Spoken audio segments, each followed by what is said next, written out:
Thanks for joining us on Indivisible. I'm your host, John Stubbins, coming to you from Fredericksburg, Texas, where in the backdrop here you'll see the old courthouse, which is now the library. This is the show where we put God, family, country, and our faith first, and we will always tell you the truth. Thanks for joining us this evening.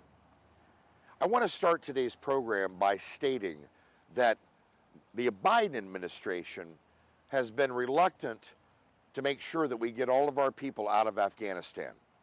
And because of that, there's ramifications of not doing that. People die, people get executed, beheaded, hung.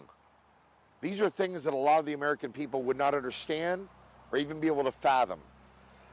But yet it's happening. And these are our friends, people that helped us, people that helped American soldiers in the Middle East during this 20-year war. It's high time that we get something done to help them. And my guest today, Lara Logan, knows a lot about this subject. So we're going to dive into the subject, we're going to dive into the ramifications of it, and we're going to find out why it's happening and why the Biden administration refuses to help our people get out. We'll be right back. Big news, America. Mike is bringing back the pillow offer for just $29.98. They're the softest pillows. They don't go flat. Wash them and dry them as many times as you like, and they still keep their shape. And they're made in America. Mike is offering his premium My Pillows at his lowest price ever. Queen size for $29.98, regularly $69.98. That's a $40 savings. And king size, only $5 more. Go to mypillow.com and enter the promo code INDIVISIBLE for my show. Or call 1-800-716-4639 and give them the code INDIVISIBLE for my show, and you're going to get huge savings. We're back, and I'm proud to have with us the foremost expert in the Middle East and on Afghanistan, and probably the top journalist in the world, my friend Lara Logan. I don't know about all that, John. No, but we're proud to have you, my friend, and really want to dive into the subject because Biden really let the American people down, and he let our military down. We've got equipment that was left over in the Middle East, over in Afghanistan, things like night goggles that could aid the enemy against our soldiers, and then the families that are facing execution, murder, beheadings, being tracked down by the Taliban, being tracked down by ISIS, which will obviously reconfigure to fill that vacuum. And I couldn't think of anybody else to talk to that would know better, saving those families. And then we want to talk also about the efforts to try to get them out. I want your opinion on this, Laura, because I know that you know. Well, the first thing I would say is it's not just Biden, right? It's the entire State Department and national security apparatus that have been complicit in this or responsible for it, and the intelligence agencies. And, you know, you can't leave out Milley, McKenzie, and Austin right, and Donahue, all of the generals who could have easily stopped this and didn't. And, of course, there's the American Taliban, as the Afghans call him, and that Zalmal Khalilzad, who's the presidential envoy. And there are others, you know, who have escaped immediate responsibility, but the record of history will hold them accountable too. People like Mike Pompeo, who was the previous Secretary of State, although, you know, at the same time, at least the last administration was planning on leaving a counterterrorism force and air support for the Afghan Special Operations Forces and other assets that would have prevented what you've seen happen now, right, which is absolutely unthinkable. For people who don't really understand or don't believe that what you just said is all true, I would say that the cost of leaving behind that equipment just in the last few days, there were 2 Afghan commandos, special operations commandos, who are still fighting, who were killed by snipers using night vision goggles. Exactly. And that's American equipment that they would not have had otherwise, most likely. And that's the kind of impact that it's having on the people who are still fighting, who Biden and the rest of the administration owe an apology to. Yes. All of the people that I mentioned, they owe them an apology because not only did they betray them, but they painted them as cowards. And they know that they're still fighting because we have surveillance assets. We have the NSA, which is the crown jewel of intelligence collection in the world. Sure. We have different levels of surveillance technology, from the high level with satellites to other systems below that. And they all know we have sources on the ground, we have sources in the region, and they're reporting back. And they know that the people that we betrayed, the best people, the bravest, who haven't abandoned their country and who haven't given up, that they're still there and they're still fighting. And we're still lying about that.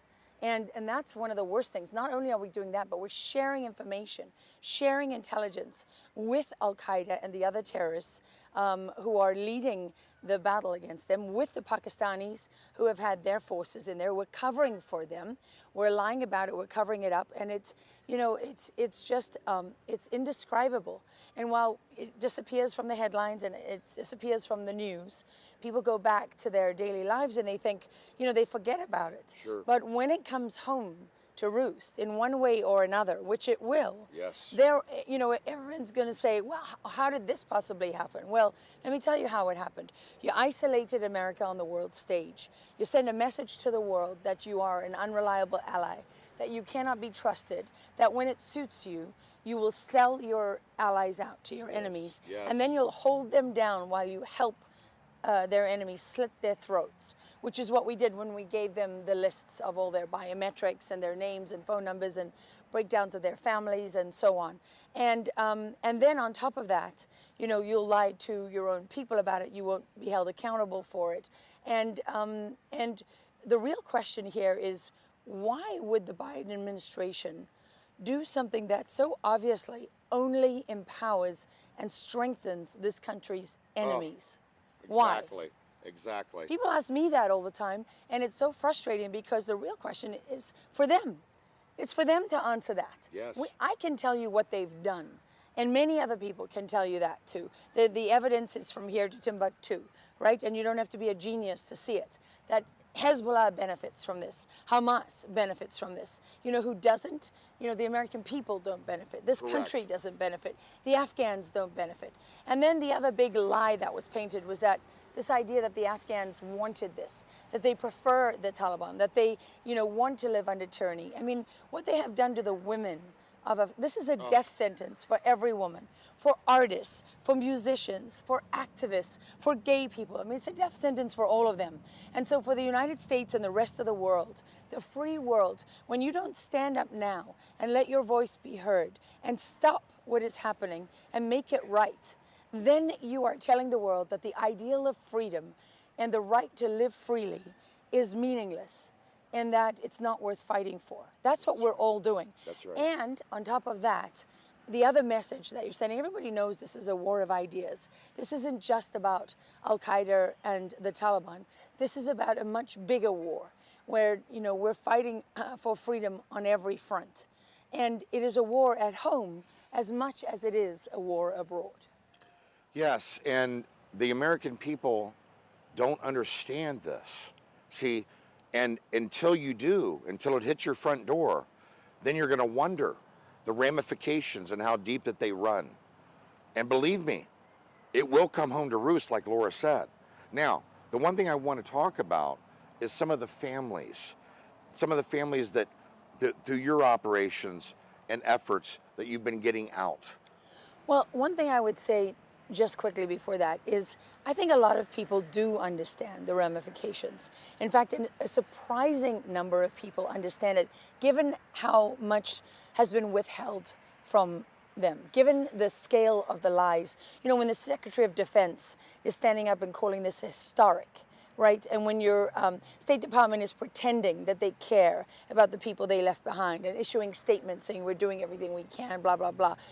The average person out there doesn't necessarily have the ability to know the depth of the deceit and the lies. And what I have been surprised by and encouraged by is how many people want to know about Afghanistan in spite of the lies, because they can just tell, they have an instinct that they've been lied to. They know that something isn't right. Right. But you know what I mean? Right. And in terms of the families who have made it out, well, one of the families that, one of the few families that I've been able to help, and really it wasn't me, it's other people in the end too, is just extraordinary people who do this all over the world. And they do it a lot for Christians who are in trouble, so they know how it's done. These people just helped me get a family out who, in the last few hours, was an arrest warrant came to our attention that had been issued for him across the city where he was in hiding. So he would never, this is literally by days. We got him out by days. He'd been living in a hole underground with his children and with other members of his family. There were other people in the group because as they were running and on the run and in hiding, there were safe houses that were blown. And these are people who have been loyal allies, contractors who've built our bases, who have built our intelligence networks, who have helped our soldiers in the fight, who have helped rescue and save our people at times, who have stood up for the ideals of freedom. And another lie that I need to address here, because it's so egregious to the Afghans, is this idea that freedom is just an American experiment that was foisted on them, and that they don't really believe in it or don't really want it. It's not true. Afghanistan, the tribes in Afghanistan are no different to the states in this country. They want their independence, but they also are very proud to be part of Afghanistan. And they also want to live in an Islamic country where they have rights and freedoms. Amen. And they don't want to live under terror, and they don't want to live under tyranny. And they certainly don't want to live in fear. That's right. We'll be right back with Lara Logan. By now, you've all heard me talk about Mike and his great products. Well, guess what? Mike's now introduced his MyPillow My Slippers, which are fantastic. Great on my feet, soft as can be. I love them. Mike's taken over 2 years to develop these slippers. He's designed them to wear indoor or outdoor all day, all night long. Made with MyPillow foam and impact gel to help prevent fatigue. Made with quality leather suede. For a limited time, Mike is offering 40% off his new My Slippers. The My Slippers are so comfortable, you're going to want to get them for the whole family. Go to mypillow.com and click on the radio listener square and use promo code INDIVISIBLE. You'll also get deep discounts on all MyPillow products, including the Giza Dream bed sheets, the MyPillow mattress topper, and MyPillow towel sets. Or call 1-800-716-4639 and enter INDIVISIBLE as your promo code. We're back with Lara Logan, and we want to talk a lot more about the families that are not out of Afghanistan, and what the efforts are to get them out, and where will they go? And what about their relatives? Will they be hunted down? Will they be tracked down? Will arrest warrants be put out on them? What are the ramifications and how far do they go? So let's get into that, some of that with Lara.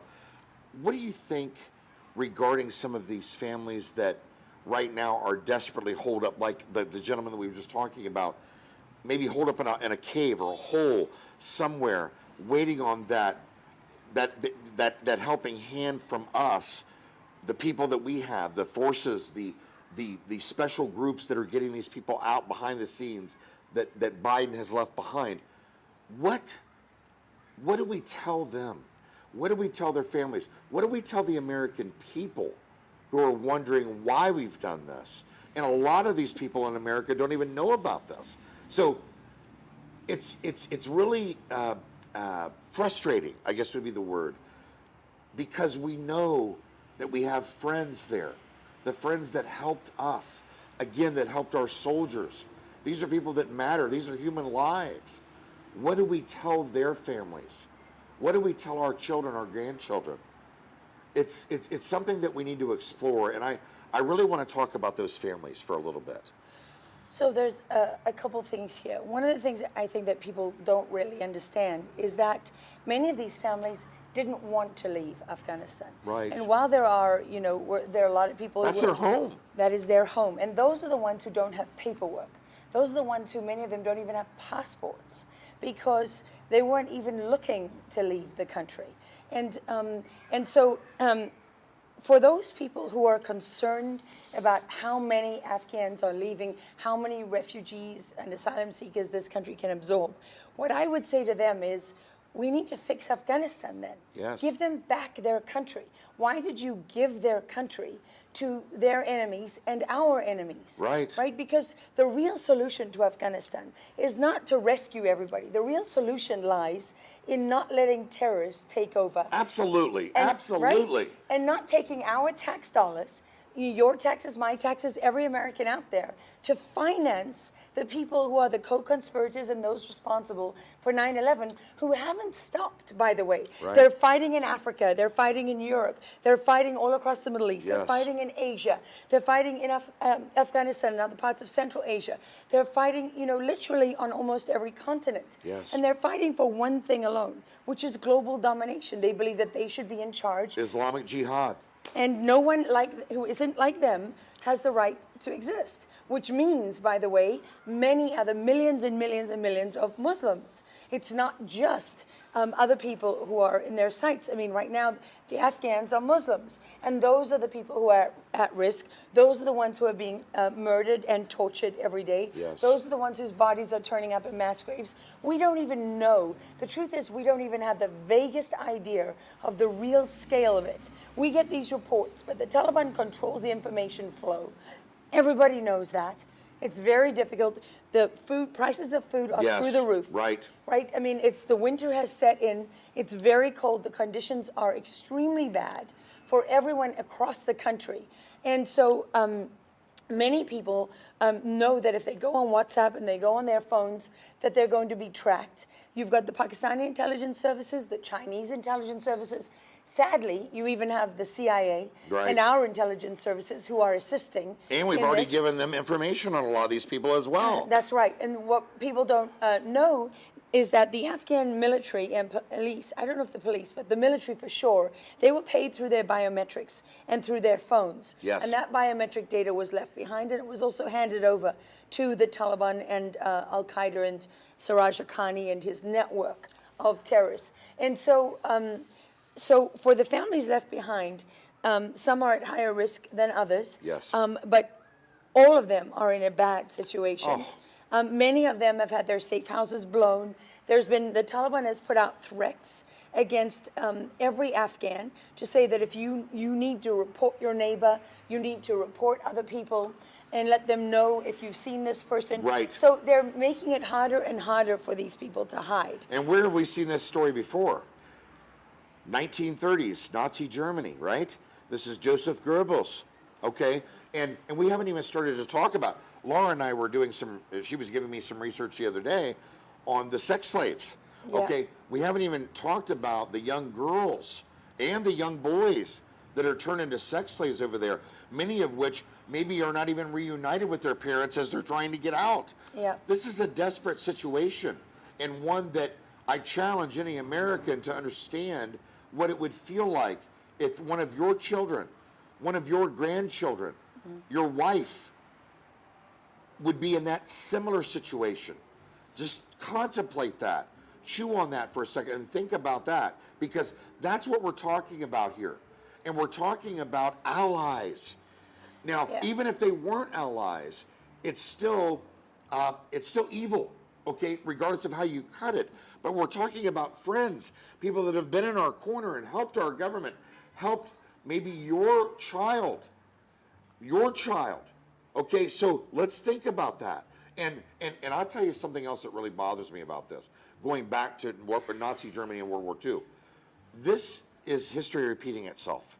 We've seen this before. We're seeing it again.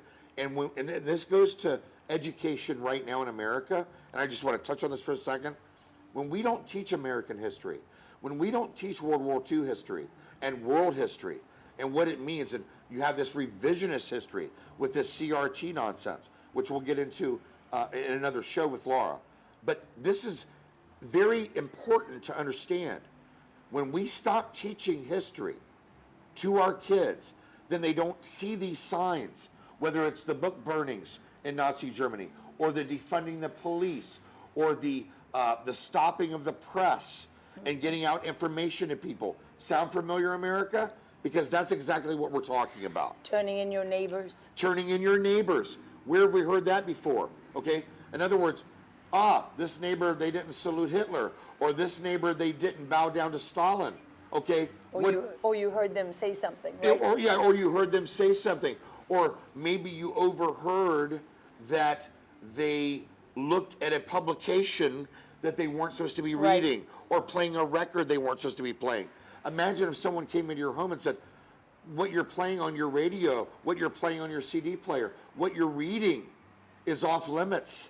And someone from our government decided that they were going to mandate what you were going to do. Well, let me tell you something. If that means death, that's a big deal. And that's what we're talking about here with these people. And that's why the ramifications matter. And you see, everybody knows when a family that isn't from the neighborhood moves in. So you're going into these safe houses and you're on the run and you're trying to hide. And people are sometimes willing to help you. But they're scared. And it's easy to identify. It's really easy to identify, and it's difficult to hide. And then when you run out of food, someone from the family has to go outside. And every movement outside the home exposes you. And so it's, you know. And if you're buying extra food, then someone's probably watching and saying, something's odd here. It's just, yeah. And people are out of money. Yeah, it's like Gestapo tactics, right? You know, John, the soldiers have not been paid for months now. Soldiers who were in the fight, who were actually fighting with us. Right. Right, who've now just been abandoned. And where do you think a lot of those soldiers are now, if you had to guess? They're fighting. They're fighting now. You think okay? It's not even. I think I know they are. Do you think some of them left the country? Some of them left the country. Absolutely. Okay. There, without a doubt, there are some that have left the country. There are a lot that have left the country, but there are thousands who are still fighting. And that's the worst part. Is that you really think about it. I mean, only the most committed and the bravest would be fighting now. When you know that America's abandoned you, NATO's abandoned you, the rest of the world has abandoned you, nobody's coming to your aid.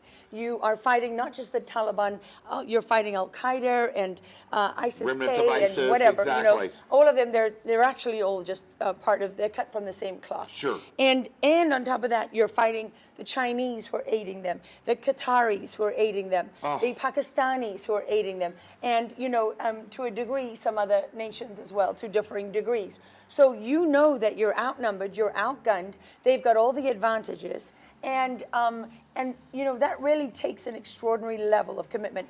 And something else is that these are not just our allies from this war. They were not just our allies from the last war against the Taliban and the war against the Soviets and throughout history, these have been our allies. And I think, it's easy for somebody to think, well, I care about the American citizens, and you should. Yes. I care about the people who are green card holders, yes, and you should. But why do I have to worry about all the Afghans now as well? We can't, there's a limit to what we can do here. Well, I tell you, the practical and strategic, apart from, yes, of course, there's a moral obligation and there's an ethical obligation, and people will have different thoughts on that. But we can, from a practical, strategic national security standpoint, explain very simply why this is so critical. Oh, yes. Because even drones rely on human intelligence. Yes. Right? Even when our incredible, Air Force and air assets, at a certain point, need bases in the region. In any region, right? It's important for us. What did we need after 9/11? George Bush went to Vladimir Putin and said, could we use Uzbekistan and Tajikistan and these other places in the north of Afghanistan for our helicopters and our so we can other get there assets. quickly. Exactly. And the same thing, we got supply lines that come through Pakistan. So we've said, okay, we put up with a lot of nonsense from Pakistan for a long time because of that. But the point is that no nation can do it alone. Your human intelligence is one of the most critical pillars Absolutely. of your intelligence, and not just on its own. It supports your signals intelligence. It supports what you're getting electronically and digitally and everything else. And on top of that, you need those networks in order to be effective. And that is why it makes no sense for the Biden administration to have done what it did, because we know that our allies are disgusted. Yes. We know that they're not just disgusted, they don't believe us anymore. And they No. don't trust us. No, and why should they? credibility Why is should they? gone. It's shot. Yeah. And I want to talk about this too, because we talked about, it was mentioned earlier, the Haqqani network and Pakistan, okay? And look, the Haqqani network, one thing I'd like to know if I was on the ground now there is how much the Haqqani network has increased since we departed, number one. Yeah. Well, one of the important things here, in fact, the most important thing of all, is for people to understand that these distinctions between the Taliban and the Haqqani network and Al Qaeda and ISIS-K, these are distinctions of no significance. They are utilized and exploited in order to hide one central fact, which is that they all share the same ideology. There are literally people that move between these organizations. The president of Afghanistan today, Amrullah Saleh, who was vice president when Ghani fled, when the president fled, and so he, under the Constitution, became the acting president. He said it best. When we arrest these people and interrogate them, we find out today this guy is ISIS-K. Yesterday, he was Taliban. Right. You know, before that, he was Al-Qaeda. Right. And so it literally is, they marry into each other's families, they change organizations.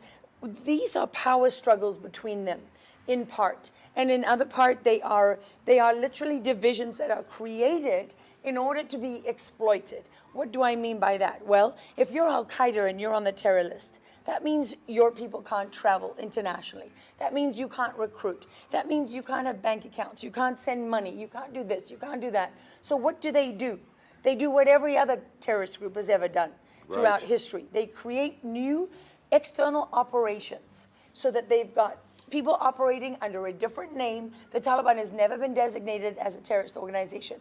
And that is not because they're not terrorists, because every general that's ever served in Afghanistan has admitted this to me, and many of them on camera. The ambassadors, I mean, every terror expert. And that's what the Taliban have done. They've terrorized their own people for 2 decades. And why did they not designate them? Because the United States, by law, cannot negotiate with terrorists. But never mind that. The number 2 of the Taliban, the deputy commander, is Siraj Haqqani. So although he leads the Haqqani network, he's also in charge of the Taliban. And he's been a designated terrorist since 2012. So, you know, you literally have the Biden administration breaking the law, but hiding behind the Taliban in order to get away with it. Right. And then on top of all of that, you know, Pakistan has managed and owned these networks, created some of them for decades. And we fund and finance Pakistan. And their intelligence agencies run them, but our intelligence agencies run and influence theirs. Exactly. So there's some really serious questions to be asked and answered here. About Pakistan as well, right? And what our role in that has been. Yeah, and also the other thing that comes to mind right away is the poppies. And I'm talking about the drugs, the heroin. Opium. How much I'm going to just guess and kind of spitball it here. But it seems to me that we're talking about enough drugs that could funnel to the world. It's huge. It's a huge deal. You know what? I'll tell you what very senior, very experienced DEA agents have told me, and what I have investigated and researched. The Taliban is running what is arguably, and many of them agree, the most successful narco-terrorist network that has ever been created. And it has become a model for other terrorist organizations. The DEA, I saw them with my own eyes. I went on operations after high-value targets with U.S. Special Operations, and there were DEA agents who were with us on those operations. The DEA spent years working on this and poured millions of dollars into it. And right about 2014-15, they prepared to indict the top 8 leaders of the Taliban. And what happened? The Obama administration said, no, You can't do it because we don't have an extradition treaty with Afghanistan, which is, of course, laughable because you at that point pay for the entire defense budget of the country. You send $150 million every week from the Reserve Bank to keep their Reserve Bank afloat. I mean, basically, the U.S. could have had anything it wanted. And by the way, why would the Afghan government have opposed that? They would have happily given you the top 8 leaders of the Taliban. Exactly. So the only question is, why would the Obama administration oppose it? That's a great question. Why would you do that? Why would you not use the opportunity to take the top 8 leaders of the Taliban and put them behind bars? What do you think it is? Well, you know, first of all, I have to say, it is a question for them to answer. Sure. Why should I answer it and have, 100 people out there say, oh, she's wrong and this and that, and they use your answer to discredit even asking the question, right? Yeah. And those are not good people who do that, by the way, because they're giving the out to the people who are responsible. Makes so sense. I don't want to give them an out, but what I will tell you is what I have learned over time, working on Libya and working on other issues with Islamic terrorism, I have learned that time and time and time again, there is evidence that the Obama administration and now the Biden administration, and by the way, people within all of the administrations, some of them even staying in the Trump administration, that they have consistently sided with Islamic terrorists and not with the United States. They did it in Libya. Unreal. The head of Al-Qaeda in Libya is well documented. He wrote letters to the moderate jihadis urging them to make a deal when they were in negotiations with the EU and NATO, because he said they had an unprecedented level of support from the Obama administration for an Islamic emirate in Libya. So that's in Libya. Then you have, as an example, the Obama administration backing not the Christian president, Goodluck Jonathan of Nigeria, but in fact, his Islamic rival. So Obama shunned the Christian president. He never went there, even though he was the first black leader of America. He never went to the most populated country in Africa. And when Secretary Kerry, as Secretary of State at the time, did go to Nigeria, he didn't go to the capital of the country. He went to the north, the Muslim north, to Sokoto, the capital of Nigeria's Islamic Caliphate, and met with leaders up there, right? And Obama backed the Muslim candidate in the election over the Christian candidate. So time and time and time again, what you find is evidence that shows that this isn't the first time that people in this country have done this. And if you look at the Obama and Biden administrations, many of the same people are there. Is Jake Sullivan, there's Susan Rice, right? And so on and Valerie so on Jarrett. and so on. Yep. Yes, so it's the same people backing the Islamists once again over our own allies, over the democratically elected leaders, over the soldiers we trained. I mean, you explain it to me. Yeah. That's a question for them to answer, don't you think? Absolutely, absolutely. And Christians have continually been attacked along with the Jewish population and other Muslims. Yes. Okay, like we're seeing and we're explaining now. One of the things that I would also like to find out, and this is, very troubling to me, is, again, Pakistan's involvement in all of this, because I think it's a lot deeper than what we know. Also, Lara, she really hit on it there. The Obama administration, the Obama-Biden administration, this has been going on for quite a while. She mentioned Susan Rice. We talked about Valerie Jarrett and so many others. Hillary Clinton, obviously, her involvement. And here's the deal. On this show that we talk about stealth jihad, okay? And a lot of people don't know what stealth jihad is. So within jihad itself, there's different categories of jihad. Let's touch on stealth jihad for just a second, because it's stealth jihad that allows people like Rashid Tlaib, okay, to get within our Congress and spout anti-Semitic things, whether it's against Jews. John, I have to tell you, I don't think that's stealth jihad. I think that's progressivism. Well, okay, that's fine. Because if you look at it, right, I'm sure there is some form of stealth jihad, when you look at someone like Keith Ellison, right? Keith Ellison. Keith Ellison is a good example and of that. our schools, infiltration of our schools, yes, and the government and other organizations. But when you look at Rashida Tlaib and AOC, this anti-Israeli sentiment, and Omar for sure, this anti-Israeli sentiment began with Obama. Oh, yeah. It's not even stealthy. And that's what is so perplexing is trying to understand why the Jewish community in this country has not recognized that the scale and depth and breadth of the threat that is coming from the left. I don't understand that. I don't either. That's baffling to me. And not only that, the other part of it is, take Omar. I'll use her as an example up in Minneapolis, correct? Now, I think, and I don't want to be 100% sure on this, I'm not, but I think a lot of her constituents there are Muslim, okay? So she's getting voted in by a Muslim a district, okay? But knowing what we know now, and Keith Ellison, by the way, is also in Minneapolis. So let's not forget that. But take Tlaib. Is Tlaib in a Muslim district? Okay, what about Presley? What about AOC? Okay, in New York. Okay, so the thing about this is, and the reason I brought up the stealth jihad part mainly was because it's right underneath the nose of the American people.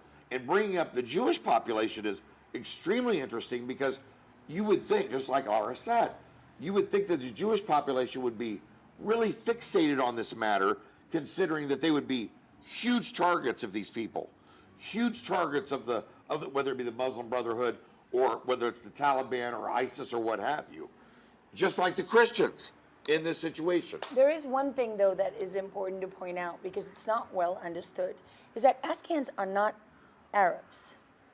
They are Muslim, but they are not Arabs. They are Persians and Tajiks and Hazaras. They come from other tribes. And so while the Israel thing is a really big deal for in the Arab world and on the Arab street, it does not have the same significance for Afghans. Gotcha. And for many Afghans coming over here, they are very devout Muslims, but they are also really willing to embrace a better, what they view as a better life. Absolutely. And so while they never want to abandon their faith, they also don't want to live in jihad. Right. And they don't carry the burdens that are carried by, the Rashida Tlaibs and, Omars and AOC. Those are leftist, political, progressive, radical progressive policies that are driven by hate. Right. And they... and Obama was a part of that. And that's... driving that. Yes. And so for me, it's not as much an Islamic phenomenon as a political phenomenon by very cynical political people. Some of whom are Marxists, some of whom are communists, some of whom are progressives. It's not even all of the left. Sure. There are many Democrats who don't share that and who don't have those feelings. So what I see is a political movement to divide us by religion, divide us by race, divide us by the color of our skin, because they don't want us to remember and focus on the things that unite us. Amen. Amen. No doubt about it. We'll be right back with Lara Logan. Take a break there. Good. We've tried so many of Mike's products at MyPillow. Whether it's the Giza Dream Sheets, the MyPillow mattress topper, or whether it's the MyPillow towel sets. Me and my family here at Indivisible, we've tried all of Mike's great products and we just love them. My mom loves her robe. Mark loves the big dog bed for Shakespeare. And my favorite, the moccasins, which are really great for my feet. Save up to 66% off for MyPillow products for you and your family. Go to MyPillow.com and enter the promo code Indivisible for my show. Or call 1-800-716-4639 and give them the promo code Indivisible for my show. You're going to love it. We're back with Lara Logan, my friend, and I just want to talk a little bit before we run out of time, that it's not too late. We can still do something, folks. We need to get engaged, we need to get involved, and make a difference. That's one thing. And Americans have a lot of say here. We need to put pressure on the Biden administration, on people like Nellie and Austin and others, your congressmen, your senators. You can call them and let them know that we can make a difference and that you have a voice in this. But aside from that, and as important as that is, I also want to talk about the Afghan women. The Afghan women, think about this. They're being beat in the street. They're being made to wear the hijab. They have to stay inside. They can't go to school. They can't drive. They have no rights. And we have all these different groups in America that claim that they care about women and women's rights. So where are you on this subject? Do you care about the fact that a young woman maybe has aspirations to be a doctor, a lawyer? What are her dreams? Think about that. Think about how your child is maybe in school, pursuing a degree, has dreams to do something with their life that's meaningful. Think about that Afghan young lady who's maybe 13, 15, 16. She can't even leave the house. She has no rights. She can't go to school. She can't drive. If she says the wrong thing, maybe she's beaten in the street. Maybe she's whipped. Think about that. And I know Lara has a lot to say about that. So we're going to end on this segment. Lara, what can we do there? Well, there's a lot that we can do. First is for people to understand that the Taliban coming in is a death sentence for every Afghan woman. Your home is no longer a home, it's a prison. You're not allowed out without a male relative. You're not allowed out except for specific tasks. You know, I've worn a burqa before. The burqa is made only one size so that it hurts. It's meant to give you a headache because they don't want you to out of the house too long. So the idea is that the more uncomfortable you are, the less likely you are to go out. Do you have trouble breathing in one of those, by the way? Well, when it's hot and it gets super hot, and they're made a lot of the time of polyester, and so you're sweating and your head is aching, and you know it's really unpleasant. So the idea is to limit your time outside the home as much as possible. You know, this is the end of any businesses. There are Afghan women who have run their own businesses. There are Afghan singers. No more artists. No more singers. No more fashion designers. No more businesswomen. No more, I mean, it's over. It's done. No more doctors. No more midwives. They're going back now to a time where you die in childbirth because there is no female doctor to come and treat you. There is no hospital that has female staff, so you are not allowed to come there and be treated. And there are young girls who were born after the fall of the Taliban. So they have never experienced anything like this. They have grown up under freedom, and that is all they know. And now they're asking their parents, why do they hate me?